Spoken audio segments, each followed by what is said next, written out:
All right. I call this meeting to order at 6:50 p.m. on May 22nd, 2014. First item on the agenda is roll call. Can you do that click OK? Can you click OK? I minimize. All right. First item on the agenda is roll call. So we will run through that. Was there anybody else? Well, I'll just have to open the actual.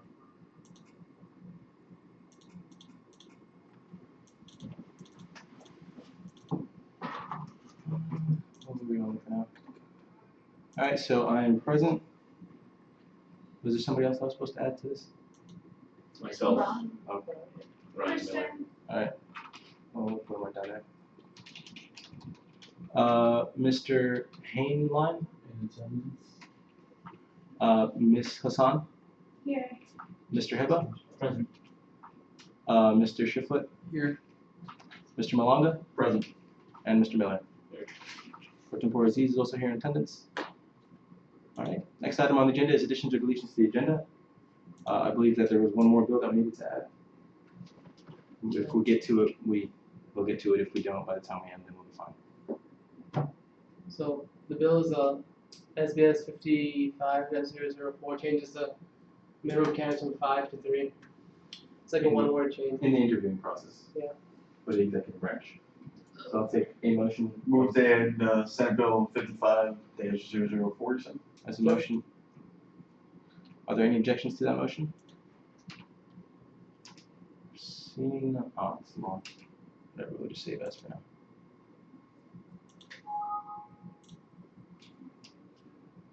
Oh my god.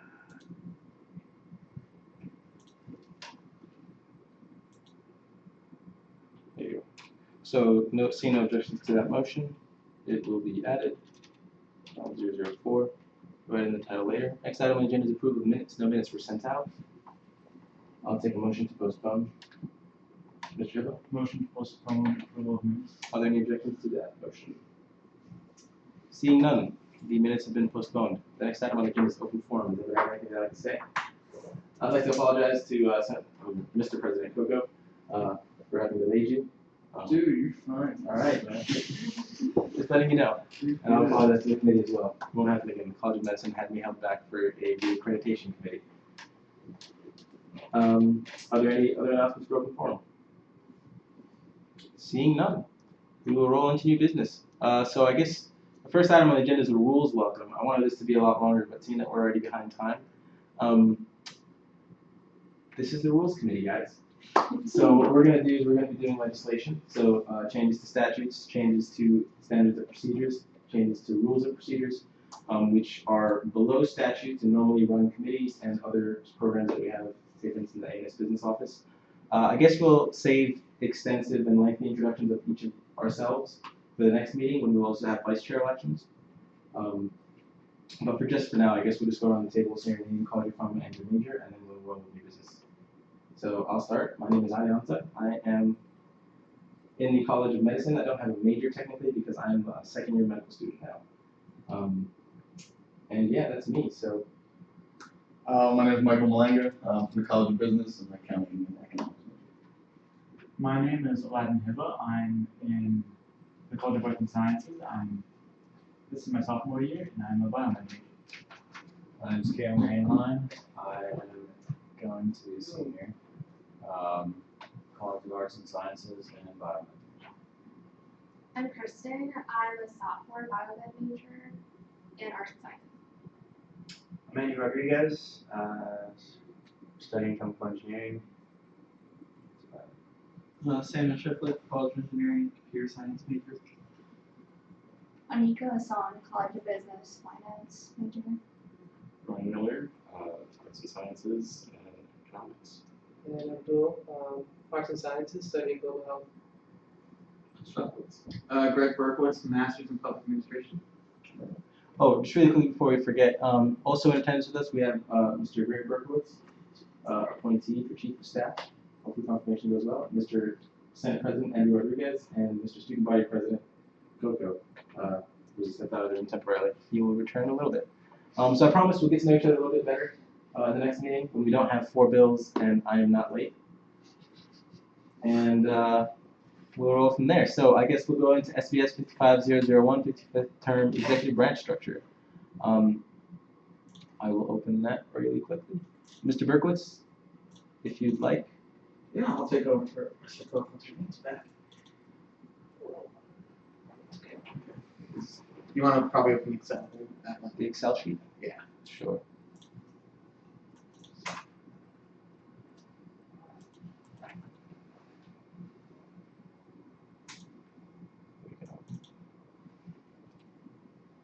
There it is. Ooh. Alright. So pretty much what this is kind of the breakdown of different positions and then the hours per week and the pay rate we have. Again, it goes through you guys and it's confirmed. So compared to the past years administrations I've seen, this would be my third kind of structure seeing. They're having some kind of big changes and some things have stayed the same. First of all, let me start with the new positions that we're adding. The first one is the Auditor General. There used to be in the Finance Department a CFO, but also a Deputy CFO. And so what COCO has done is kind of replace that Deputy CFO with the Auditor General.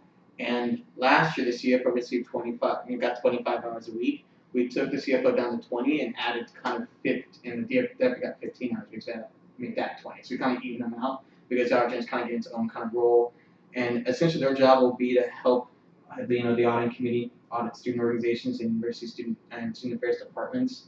If you've ever seen the ASAR process and seen ASAR in action, the Activity Service Recognition Committee, they actually had to do a lot of interviews with organizations, and they see a lot of presentations in student affairs departments. And the biggest problem we've seen is that there's not a lot of kind of data collection on are these organizations abiding by the rules, how many students are coming to their events, how much are they spending.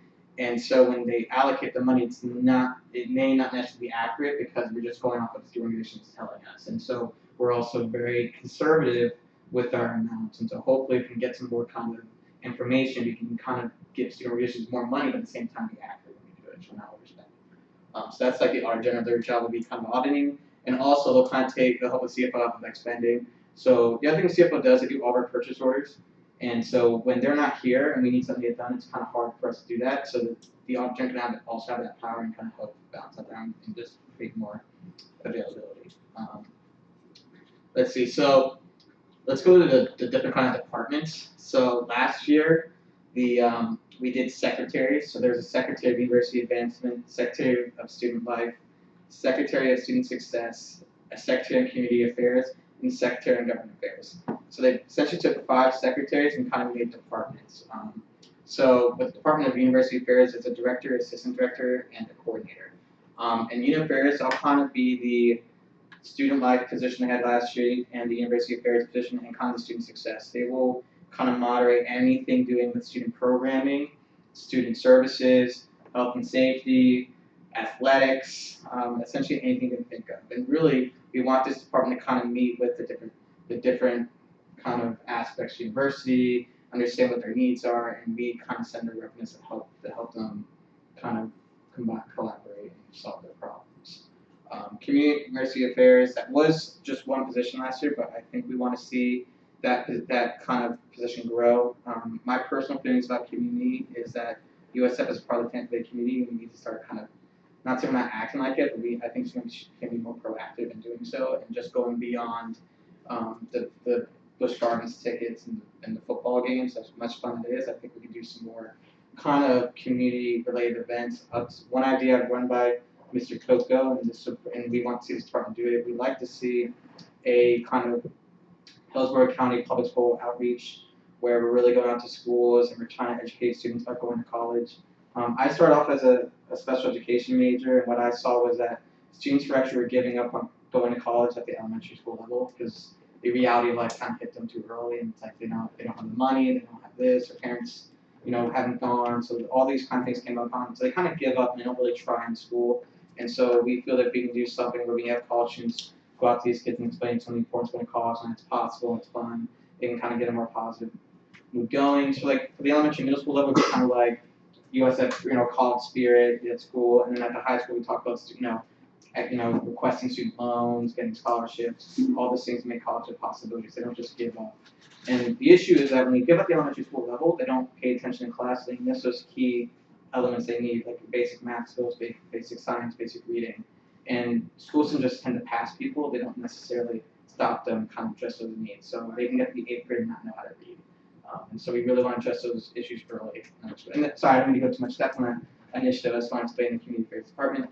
Government Affairs, that will be USFA, Capital, and our governor debate coming up in fall. We'll be focusing on that. And then the marketing, communications, and programming, those departments did exist last year, but we cut the size of those.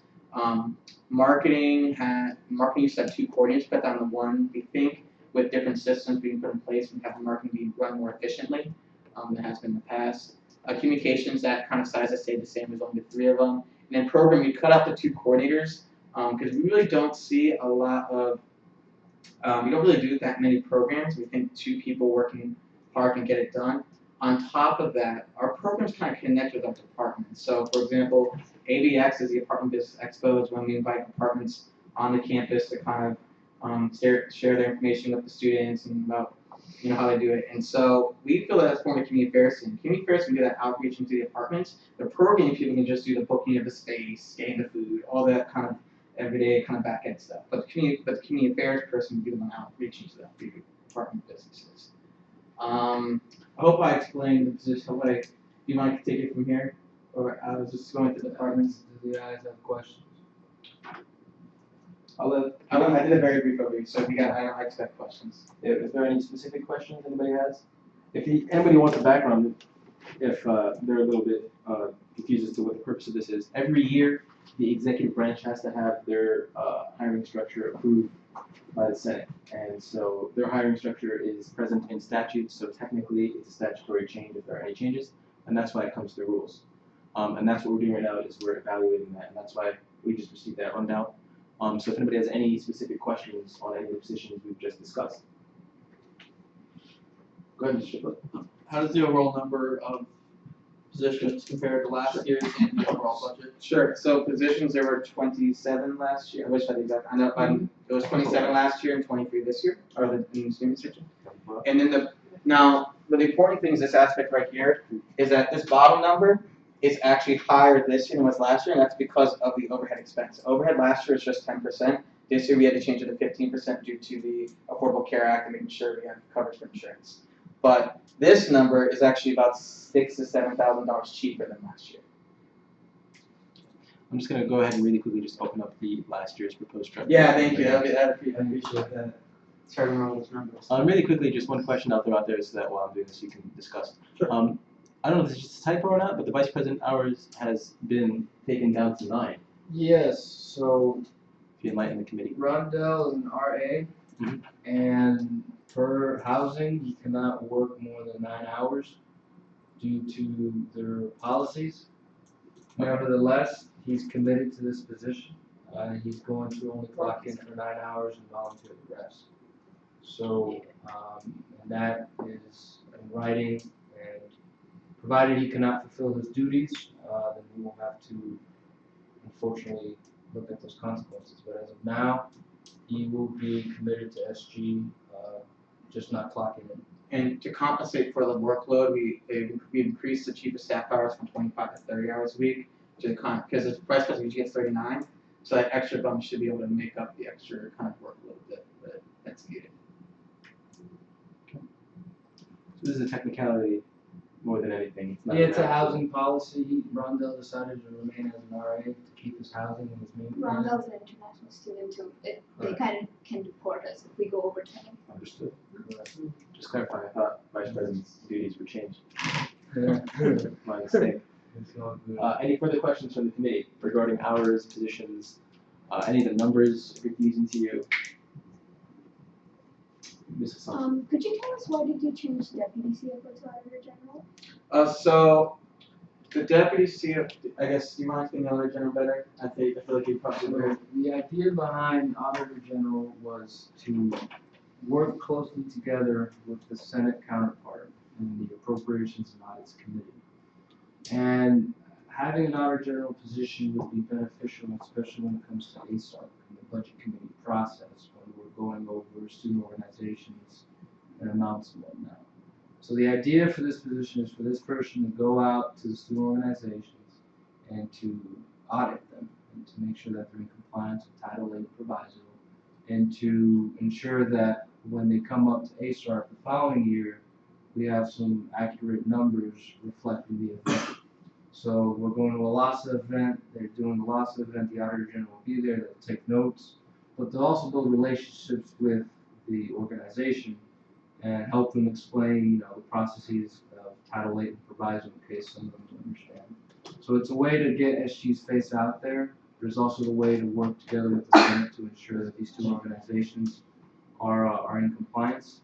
And rather than have a deputy CFO, we felt that we wanted to make this a lasting position and give it teeth rather than just, a deputy CFO. In essence, the deputy CFO did last, they kind of just assist the CFO with their responsibilities. So essentially, the auditor general will be doing those things as well. So it's kind of like we're boosting the hours so that the deputy CFO can go out there and audit and respond to the auditor general.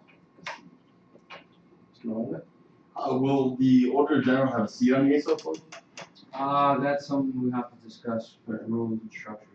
And so one other question would be, I know it's going to heavily rely on the relationship between whoever the Auditor General is and the Chair of Appropriations and Audit. Is there a plan if, say, they don't work well together, Appropriations and Audits doesn't want to give up? Like, obviously, it is their role to do those audits and to have those interviews with the organization. So is there a plan for what their role will be if they don't work well together? Well, if they don't. Mr. Miller. So it's my understanding that the Auditor General will be doing the auditing instead of the chair. No, they'll be working together. Yes. So the chair will have his committee, and then the committee is supposed to go out and audit, and then the Auditor General from the exec branch will go with the committee, depending on what the event is and audit. So he's not taking away the responsibility, it's a balance. In the past, the committee, because not all senators, have jobs, full-time jobs, so they can't always spend as much time as we'd like them to spend auditing. So this person will kind of help take their responsibilities, really focus on the larger organizations that get the most funding, and should try and make sure they're doing the right things. It's for fiscal accountability and responsibility. That's the main reason why this position is there. To ensure that not only our student organizations, but ourselves within SG and student affairs departments are okay. So, and again, it's 23 positions. It's the smallest structure in the past couple administrations because we're looking to be fiscally responsible and frugal, and we feel that with 23 positions, that should be enough to accomplish what we're looking to accomplish this year. As far as the university affairs, the idea there is working with the university-wide committees, so we'll be working closely with the UCGA chair in the Senate, working on athletics events, working with CSI and involvement and stuff like that. So rather than have a Department of Student Life per se, the Director of University Affairs will be overseeing that along with the assistant in the University Affairs. Community Affairs will be focusing on relationships with the Chamber of Commerce, trying to bring job opportunities to campus. USF Day with the Bucks, USF Day with the Rays, the Lightning, Busch Gardens would be happening through there, and any other discountable kind of discounts for USF that we can get. But you already explained all that, right? No, it's part. Senator Rodriguez. You mentioned the Director of University Affairs working with the UCGA chairman. Yes. Do you have any plans for the Director of Community Affairs or Government Affairs to possibly be working with the UCGA? Absolutely. So for Government Affairs, we have debates coming up. So we'll be working with Mr. Hartman on coordinating the debates and getting volunteers and all that stuff ready. For community, along with Government Affairs, we have USF Day at the Capitol. So we'll be working with Mr. Hartman on planning for that. And with Community Affairs, I like to work with Mr. Hartman on planning the USF Days, Busch Gardens, USF Day at the Capitol. With the Lightning, USF Day, with the Rays and stuff like that. So. And then just to clarify, it seems that you removed the secretary positions in lieu of creating more departments? Yes, so what we did was, rather than call them secretaries, we just had departments. So University Affairs Department, the Community Affairs Department, Government Affairs Department, the Marketing and Advertising Department, Communications Department, and the Programming Department. Is this, And that's the flow chart. Yeah, we just created a flow chart. That might not be up to date though, because I think you. Yeah, some of the hiring has changed. but- Yeah. oh, these are higher, Yeah, I usually keep the hiring schedule, so we're just on time and just in case, just a game plan. more questions, Ms. Hassan?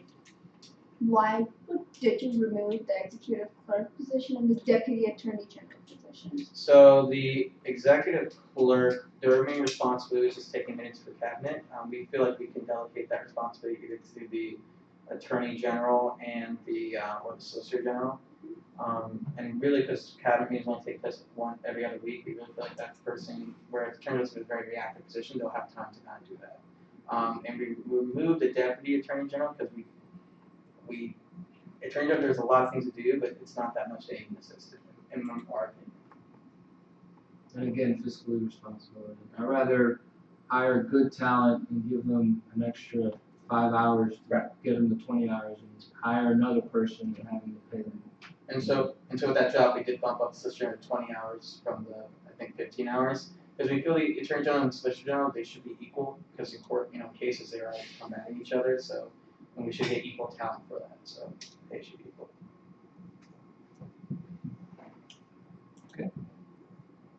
And the attorney general will be sitting on the rules committee, working with you guys on the statutes and rules. So, we're trying to keep the balance between the branches. So we have an auditor general, we have an appropriation and audits, and the attorney general will be sitting on the rules committee, and we'll be working with you guys on the statutes. By sitting, you mean attending? Attending, right, not sitting in, but attending, providing input, yeah. Not We being voting done. and everything. No. Self-elected senators. It'd be good to have insight from the attorney general when we have our discussions here. It's always welcome. So that's that. And I was looking through the bill that we have written. Catch something? Yeah, marketing and advertising. It should be just Department of Marketing, shouldn't it? I mean, marketing, advertising, marketing. I'm assuming that chief financial officer, all those other ones, I would assume that they would also fall under this. No, the CFO, They're up attorney there general, earlier? solicitor, Because they're already managed. they're standing positions, they Understood. haven't changed. I apologize. Is it? Yeah, Well, just like, haven't changed that. Auditor general's new, so it's on the, all new things come on the bottom. Understood. Okay. So this is how it's written. Could you, I'm sorry, Chairman, could you change it to Department of Marketing and remove the? And- Yeah, that was attacking her, right? We'll just have that pronounced that way, remember. Thank you, sir. Not a problem. Okay. And, you do stand for programming traditions. Just program.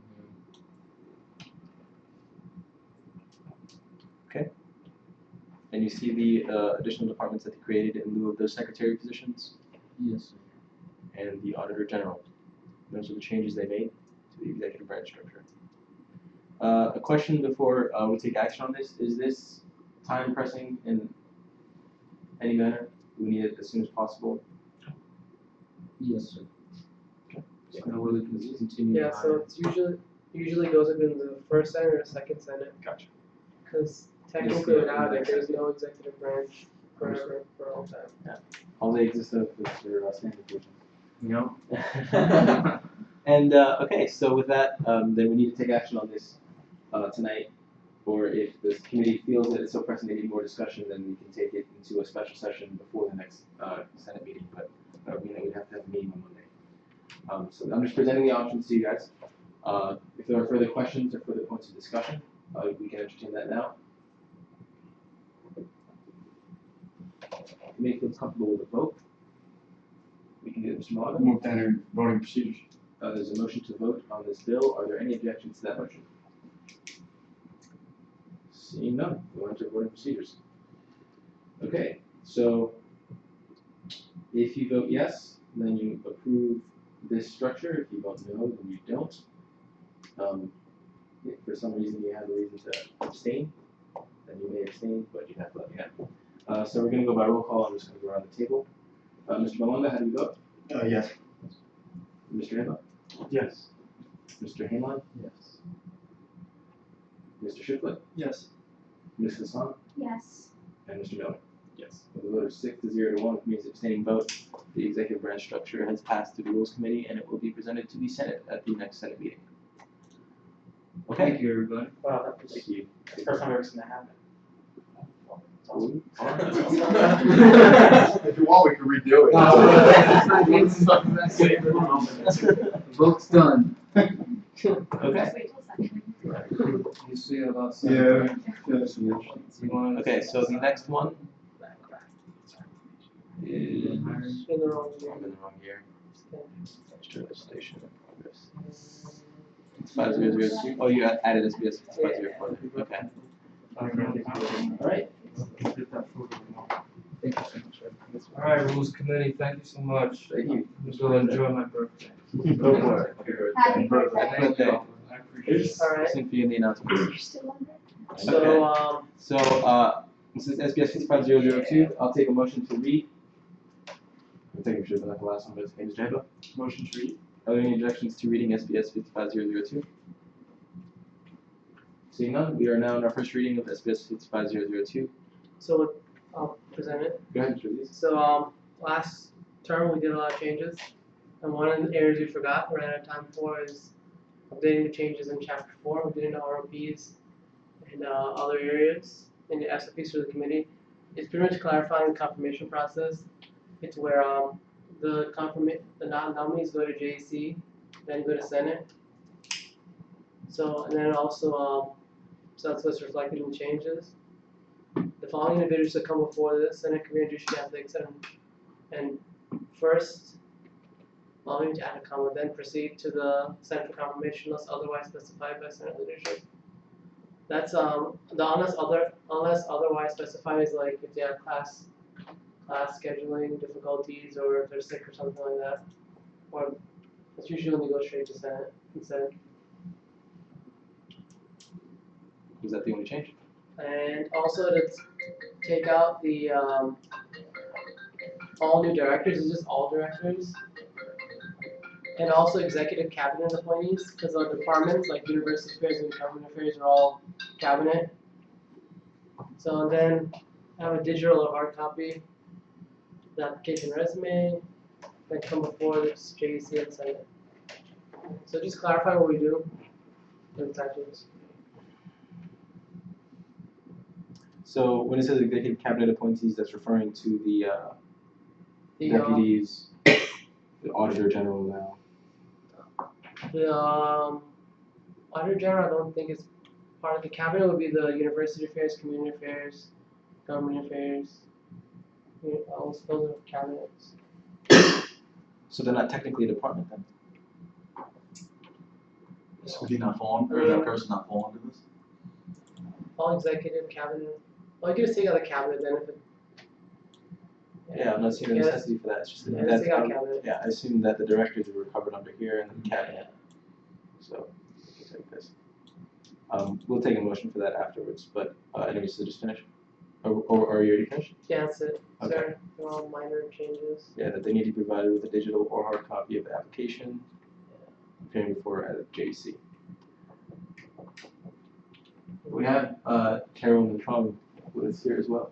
Yes. Do they have any input you'd like to provide, feel free. You just feel good about it? Can you scroll down? Sure. Well, this is I'll all look right changed.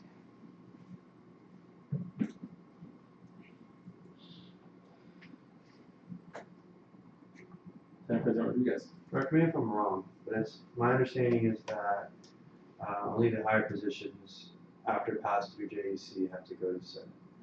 Mhm. I don't think it's very clear here that that's the situation. Well, the other, like in the other parts of statutes, it's the assistant director, associate coordinators go to just the JEC. This is like all directors. And like the other ones, like the associate not the director, Okay. right?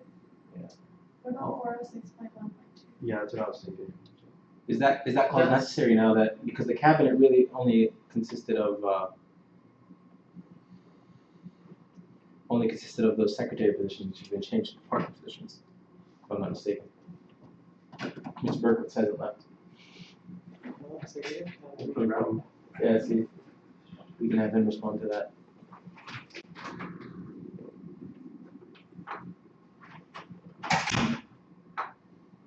How do we differentiate?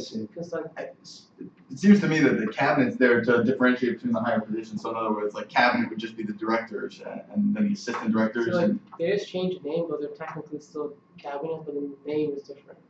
Okay. So are the coordinators and assistant directors are part of the cabinet?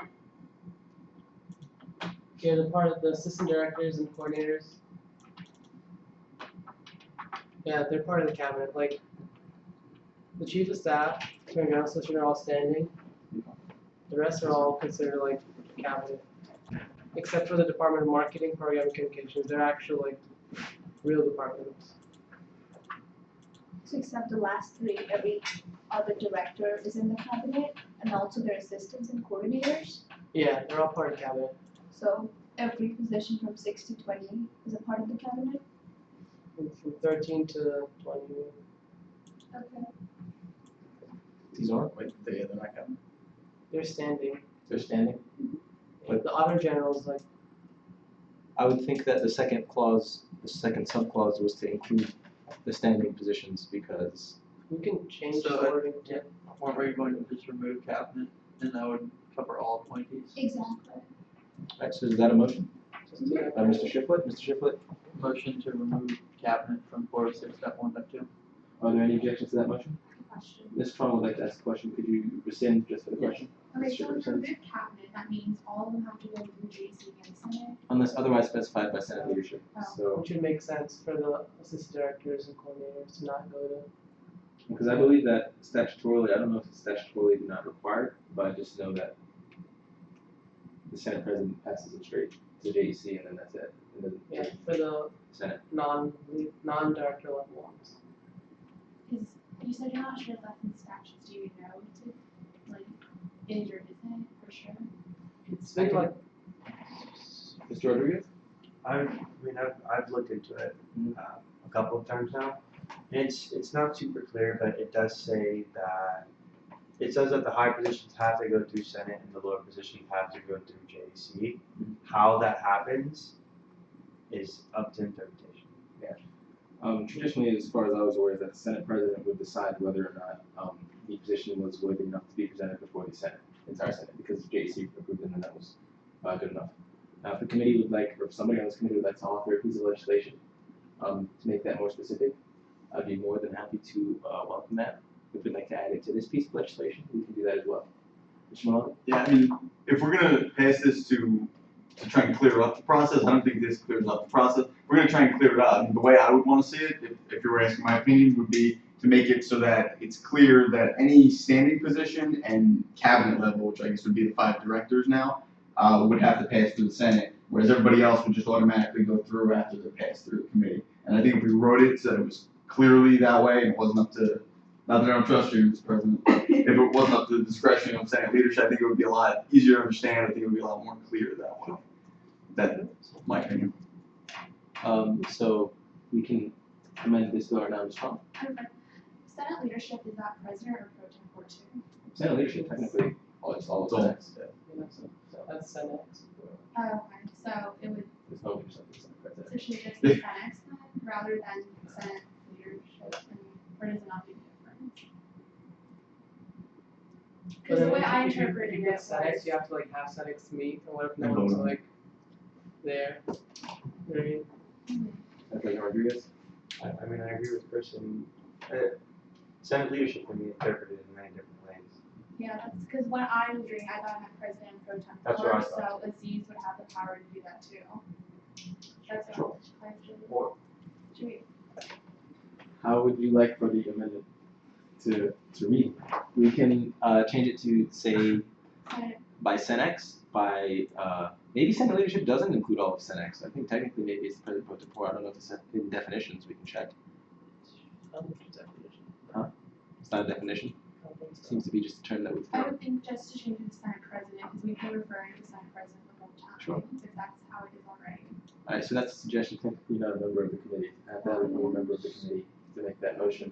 Mr. Heba, Motion to amend statute 406.1, the last sentence from leadership to president.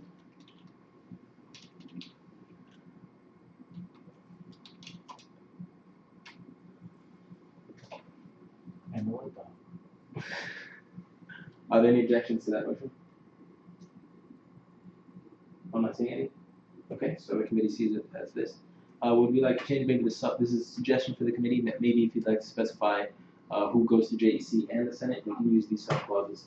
Ms. Hassan? 401.1.1 and 406.1.1 and the following one, they kind of are like each other because the first one says it's like directors and agencies, the director for the agencies and the departments, which means like except the cabinet, the standing positions, which also includes auditor general, right? That's not standing position, technically it's just an add. Exactly, so it should be like a cabinet. It should be the cabinet. Or does it just go through JGC and it stops? Or does auditor general go through Senate as well? I would assume that if we left him at the level of deputy CFO, then he wouldn't go to Senate. But now he has 20 hours. Now that he's raised general. up, is he level 1 now? So He's at director level. director level? Okay. So he would have to go to Senate. I know you asked the time crunch question earlier. Our confirmation is going to come up at the next Senate meeting on Tuesday. No, it would just be the structure, right? The structure. So the actual confirmations won't happen next week. No, in Senate, but they'll have them in JDC for next week, but in June 10th. June 10th is when Yeah. they'll start going to Senate. We'll have 4.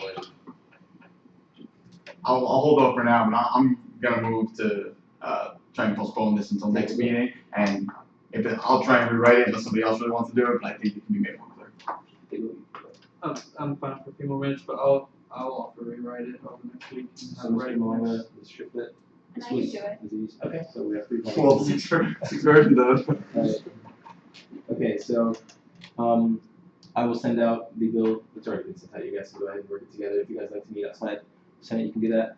Mr. Aziz is the initial author of the bill, so you can go with him. So work with him for more specific questions. So Mr. Malonga, Shiflet, and Ms. Hassan. All right. So is that an official motion? Yes. I'll motion to table A this. motion to table on Mr. Shiflet. I guess it's a joint motion between Mr. Shiflet and Mr. Malonga. Second. Are there any objections to tabling this bill? Seeing none, the bill has been tabled. Okay. I do have a question. Senator. Will you send out an updated kind of draft of the bill? Sure. I mean, when you guys make your amendments, I mean, I guess I'll make a few amendments myself. We can send them out to each other, work them out together, and then we'll send it over to Senate President Rodriguez. It'll be in my folder if I forget to send it to you. All right, so SDS 55003. Now, before we move on, according to the agenda, we are supposed to end in 2 minutes. Anybody? Mrs. Hunt? Motion to extend time. Are there any, by how long? Huh? By how long? Extend time? How many? How long? Oh, Yeah, 20 minutes. 20 minutes. Are there any objections to that motion by Mrs. Hunt? Seeing none? Okay. I do know that some people had time pressure, so feel free to leave if you need to. Just letting you guys know. Okay. Verifying the grant process. Okay. This was a very minor change. I'll take a motion to read. Mr. Miller? I move to read 55-003. Are there any Verifying objections? grant process. Seeing none, we are now reading. Mr. Aziz, would you like to take it away? So this one is from our special funding chair, who work with the business office, Masha and all those people there to propose changes to the grant process that you guys are seeing here. So this one is time sensitive for its committee because he needs to have this approved before he can proceed with travel and all the other grants. So first one is just excluding taxes. Recommendation from the business office is that it's max $50 minus tax. This is the way they calculate it.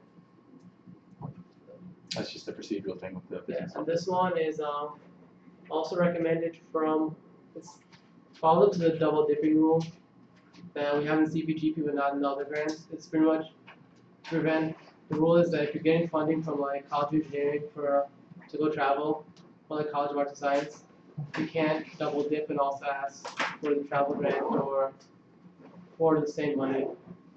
So for this one, we have a specific definition for what a university entity is. Any funding source through University of South Florida other than student government. And moving on down. So students and or organizations that have or will receive full or partial funding for their travel from any university entity shall not be eligible for the travel grant. So that fixes the double dipping loophole. And then just And this one, this is the request doesn't really make sense because people submitted a request of like $2,000, $3,000. So just to clarify, the allocation can't exceed $1,550, which is the maximum the grant gives. that's really And just that should be it. questions, points, Mrs. Song. A lot of the conferences, many of the students attend, they eventually like have automatic scholarships. So you cannot exclude someone from a grant from student government based on what they get automatically from a conference, or if it's like a very partial amount, are you gonna put in a specific amount they should receive from a different entity? Like, for example, 40% of their costs, if they're not to receive any funding from student government? You mean that from the conference? There's funding from the, it's technically not a university entity according to the statute change here. Through the University of South Florida, so that's, unless it's USF conference? Mhm. I mean, I don't know why they need travel money or grant money. Oh no, like in a different conference. Yeah, at the different conference, then they would be able to get money from us as well. Because it's technically not from university entity, we're preventing the double dipping. So for example, if a university. person asks for grants from the honors college and gets, That's university entity. yes, so, and they get like $200 and their eventual travel cost would be around $2,000. So can't they ask money from us?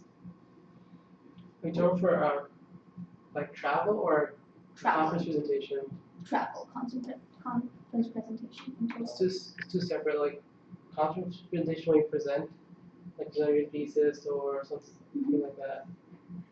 Travel is But we also get non-presentation. funding for travel for different entities. Honors does pay for travel for many of their conferences.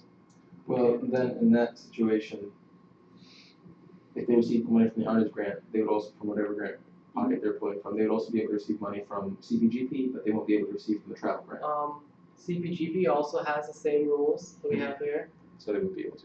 They would not, because we've had instances where students pretty much are profiting off of like the travel grant program. But So in case if they have like partial funding, which funds, student government itself is a subsidy of it, not fully funding anyone. but They also this is receive not fair on a lot of individuals. So you feel that there's not enough funding being allocated and that they need to be able to double dip. You're against the double dipping thing. Yes. Understand. If you have any suggestions to change or to fix that, do that. If Mr. Malonga? Just where is the term university entity actually used, just so I can read it? I get the definition, I'm It's curious a- where it should be used. Yeah, there you go. It's from our business office. We Gotcha. have, like from Masha, director, she deals with all these grants and travel and stuff.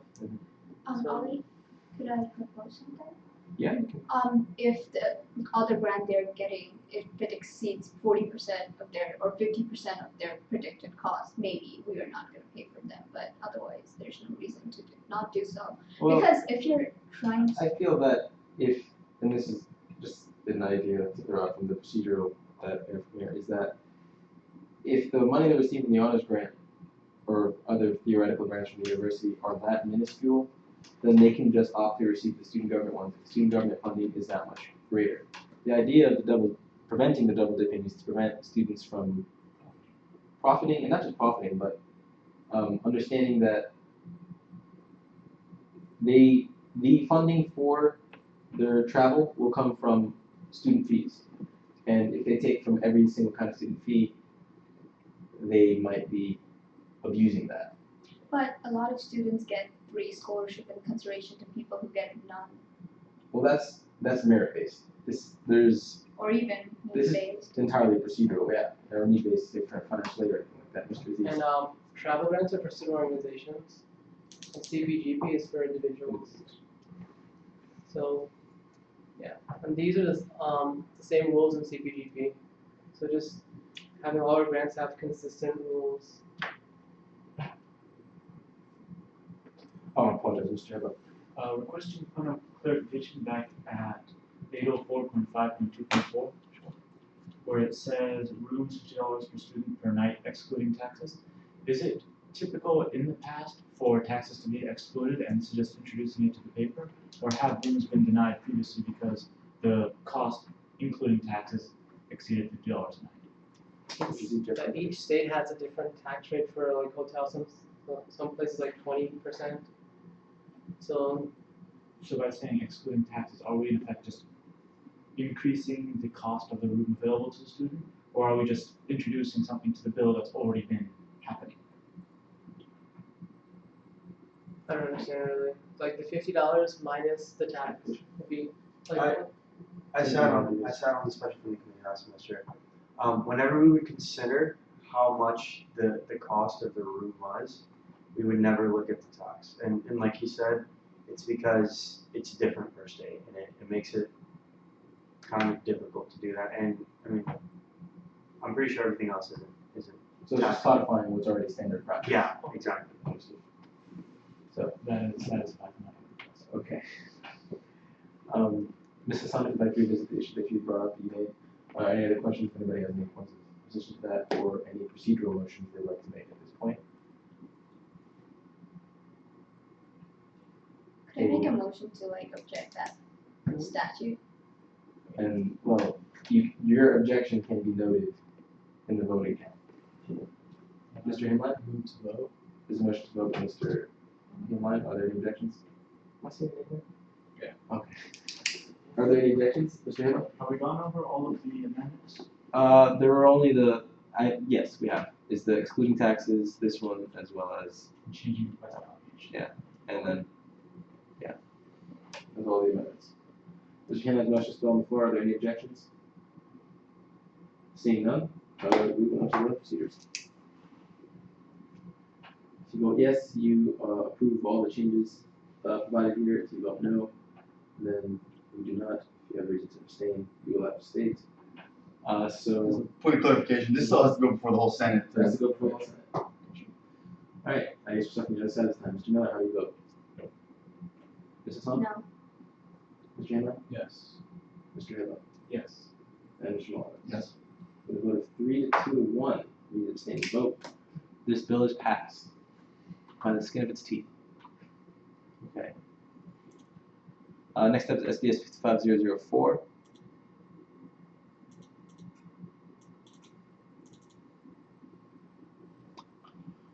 Take a motion to read. Mr. Hibble? Motion to read. Are there any objections? Seeing none, we're now first reading. Mr. Aziz, take it away. So the first change is originally read both informing members on the ESG mailing list of vacancy. Something we don't actually do. Like we don't email through the mailing list. We don't really have a mailing list outside of this internal. So just to clarify, we actually promote on social media. So that's what we actually do. And then The next one is originally it was 3 applicants, then we changed it to 5. And then it was gonna be like changed back last term, but I don't know what happens to the bill. So we're back at it again. Sure. So the issue was with the idea for the increasing to 5 is to get better candidates. But like throughout the year, we just ended up having to interview bad candidates to fulfill the 5. So it still doesn't solve our problem finding good people. For a little bit of history on these statutes here. Last year, very early on in the year, there were sentiments that the executive branch wasn't interviewing enough people, so we upped the interviewing, the number of applicants to be interviewed from 3 to 5. Towards the end of the year, Mr. Warnke was realizing that, maybe we don't need to interview 5 people and be a waste of resources more than anything else. And so they requested to bring it back down to 3. The reason it didn't go on through, there were other pressing matters at hand, and they didn't push the issue. And Senate President Patel didn't put it on the Senate agenda after I didn't put it on my agenda. So, Ms. Hassan? Could we make it either 3 or 5 based on the discretion of the position? That's an idea, that's one way that Because some positions might have more qualified candidates. Senator President Rodriguez. That's actually something that I wanted to bring up to you guys. Is the possibility of having the standing positions and the director positions possibly even be interviewed by, and just be more specific about who has to go through 5 interviews as opposed to 3. I think coordinators and assistant directors, etc. It doesn't need to be as extensive as of an applicant pool. Mr. Malaka? Yeah, I'd like to move to amend this, exactly what the Senate President just said. Let's make it so that You wanna make it, change to 5 with the exception, change it back to 3 with the exception of those positions? With the exceptions of at least standing positions. So, I was gonna say standing plus the 5 directors, the cabinet. the thing is, they change the word director every year, Then so you gotta, And we update the executive branch every year, so we have to update this, we have to update it. Could I, so if you want this to stand could I in, get 3 to 5 based on like the pool of the applicants? that's So you just don't want there to be a maximum? Oh no, Well, it's too much of a discretion. they can make it to 3 or 5 based on. and as of right now, it's stating a minimum. So if there are 5 applicants that are worthy of the position, They can take they can choose to interview 5 people. Another problem with the 5 is, for example, this is pretty much used throughout all of SG. So Jessica Morgan was telling us when they were hiring people for the computer lab, they had 5 positions open, hypothetically speaking, and they had to interview 30 people because they had to interview 5 people. So this happens in SGCS as well. Yeah. So and you could only imagine interviewing 30 people. I guarantee you not all of them were good candidates. But Sorry, you can continue the point. back to the other point, I'd like to suggest to see at least the standing positions, the standing executive positions, to go through 5 interviews and possibly even the Chief Justice, and then maybe everything else 3. Is that all? Mr. Miller, then Mr. Zeese. Point of inquiry, so do we have an actual definition as to what the cabinet positions versus the standing positions are yet? Well, the standing positions are defined.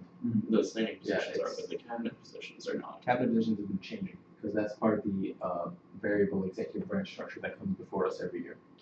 Could we make it to any position in which a person is allowed to work a specific number of hours? That also changes. Oh. Mr. Zeese. So, make a subclause above the in the event. So, let's say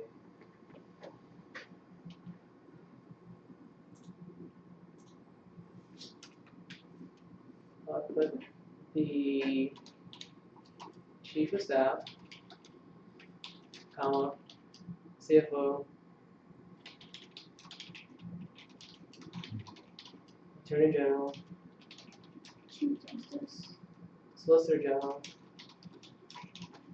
But those all standing? Mhm. Can we just say standing?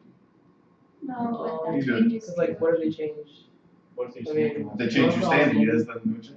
And I don't know if standing is defined clearly in statutes. Like, It what if just they, says what they if, consist of. what if they add all the positions to standing now?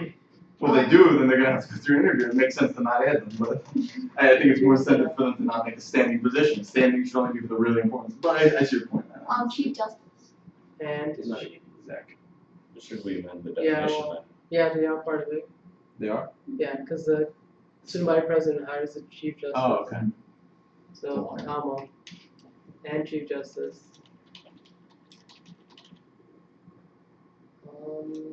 Should we then amend the, Are Yeah, are definitions. exempt. No, I I mean, so we can make it the minimum 3, but then say that for these positions, The minimum's 5, the minimum is 5. because it's a minimum, not a Mhm. maximum. In reality, I don't know if it should be a sub-clause. I think maybe we can Incorporate it. make it a clause here, and then have its own sub-clause afterwards. Sure. Or give it the exact same sub-clause that we have here, so. Hold on. One way to look at it.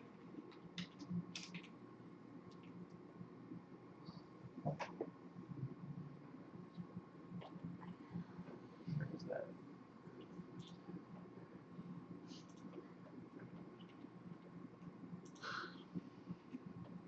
Why do you do that? Whatever, I'll just forget it. Oh.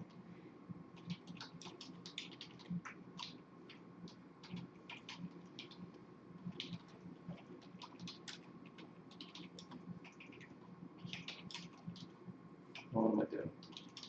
Attorney General, Solicitor General, and Chief Justice. Chief Justice. Oh, okay. You can word it the exact same way it's worded here, so. The hiring team shall interview. What's that? So like the hiring team shall interview. Yeah.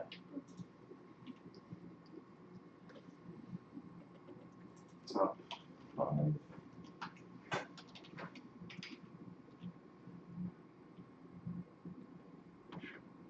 For the positions of. No, man, I give it that same problem.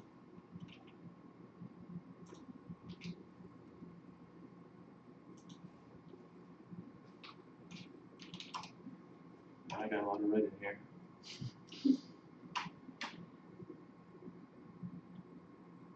What's this? Less than 5. And this is just a recommendation. Yeah, other 5. Oh, okay.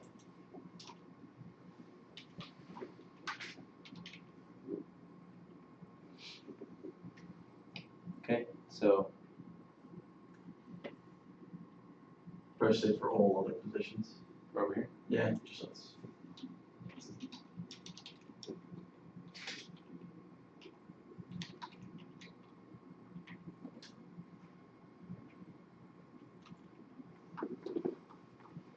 That way you can see a hierarchy of how the 5 applicant interview requirement is above the 3. Mr. Miller? I moved to enter procedures. Well, you'd have to move to add this first. I moved to. To add the displayed amendments.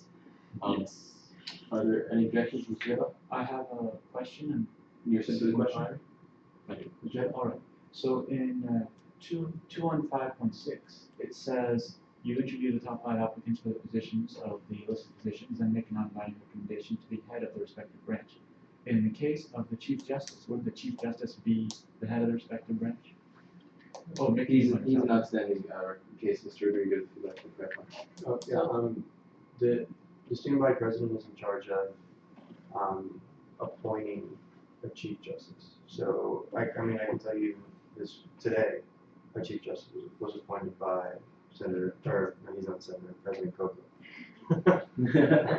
Finding titles. So that's why he's under this list as well. So he wouldn't be able to appoint himself, and that makes sense. All right, are there any other questions? So I think we need to move to extend time again, just so we can finish it. A motion to extend by 5 minutes. 5 minutes. Any objections? Seeing none. Okay. Any other questions or motions, Mr. Miller? I moved to enter procedures on the displayed amendment. Or on the amendment or the bill? The bill. On the bill. All right, so there's a motion to vote on SBS 5004. Are there any objections to entering voting procedures? Seeing none, we are now going to procedures. If you vote yes, you approve the bill. If you vote no, you do not. Maybe we'll state a reason to abstain if you abstain. On this side, Mr. Malonga? Yes. Mr. Hibbo?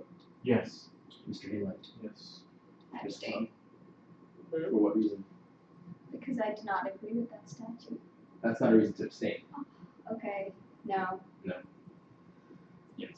So we go 4-1 with Ms. abstaining vote. This bill is passed through the Rules Committee and will be presented to the Senate. Oh, oops, that would have been bad. Okay, so we are at the end of new business. We are at announcements. Does anyone have any announcements they'd like to make? Mr. Hill, question. Under the SDS 555-55004, is staff blank for a reason? Oh yeah, just because I didn't have the time to input the name of the bill. Can I find confirmation? Did you send the 004 in the email? I had not, and that's the one that we had just looked at right now. Interview, minimum. I was looking for it in the email. Yeah, I'm sorry. Whoa, what's going on? It's lagging. So much lag. Any other announcements? Wow. Spelling. I apologize. It's lagging. I can't. Any other announcements or things to say, Mr. Rodriguez? I'd just like to remind everyone that we're gonna be having a Senate meeting on Tuesday at 6 o'clock. During the summer, it's typically every other week or every 3 weeks, with a couple of exceptions. But for the first 2 weeks of summer, we do it consecutively. I just want to remind everyone, Senate meeting Tuesday. That's good. And at our next meeting, we will be electing a vice chair. Do we have any other?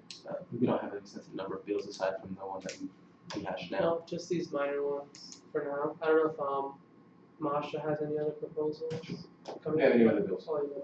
Yeah, but so it's a good time for us to have a better icebreaker than we had. And like vice chair, Mr. Malaga. It's not an announcement, but a question, since I know you're very good with the rules, and I'm sure you are too, Mr. President. If we want to like make some changes to our rules of procedure or to our standing rules, whether it be, for instance, election rules, how do we go about that process? I know it has to come through us, but can we write it and then present it to you, and then it comes back to this committee, or? What happens is you write, anybody who wants to write a bill, they'll write it. Mhm. And then they can bring it to me, or if they want to bring it to the Senate President or Senate President for clarification, things like that, they can do that. Okay. But before it gets added to the Senate agenda, it has to come through rules and then go to the Senate President. Now, if that's officially codified, I'm not sure, but that's always the standard practice that the Senate President made sure that legislation went through the Committee on Rules before he put it to the Senate floor. Sure. And it's that simple. And if you don't want to go through them, you can just bring it straight to me, email it to me, I'll put it on the agenda. In terms of like election code, we're gonna do an ad hoc. We are gonna do that? Okay, good. Yeah, so we're working on that. Like composition's pretty much the idea now is I'm like equal from each branches. So at least two. We're gonna, there's gonna be two from the executive On and Title just. 7, yeah. Sounds pretty controversial. I agree. I don't know if we wanna give up our right to change it to the other branches, but. I mean, group effort. I think pretty much everyone should be. Probably still should get a bigger hand since there's more people voting. Well, they can't get it through that, that's not quite something. They can have to go to the Senate Committee, through Senate, they're all. I was just gonna tell them it has to go through. So they gotta go through us anyway, they can do whatever recommendations they want. Any other announcements? Any motions? Motion to adjourn. By Mrs. Solano, are there any objections? Seeing none, we are now adjourned at 7:53 p.m. Turn off the scroll out. You had a 12-hour day? You had a 12-hour day? Are you gonna send out these announcements up to Twitch show? Or It'll be on the next agenda. Well, really quick, guys, is it alright if the next meeting is It's also not at 6:30? mine. It's. And this time I'll make sure the project manager doesn't hold me. Those morons. You have to turn off the stream first. Oh. I'll say that.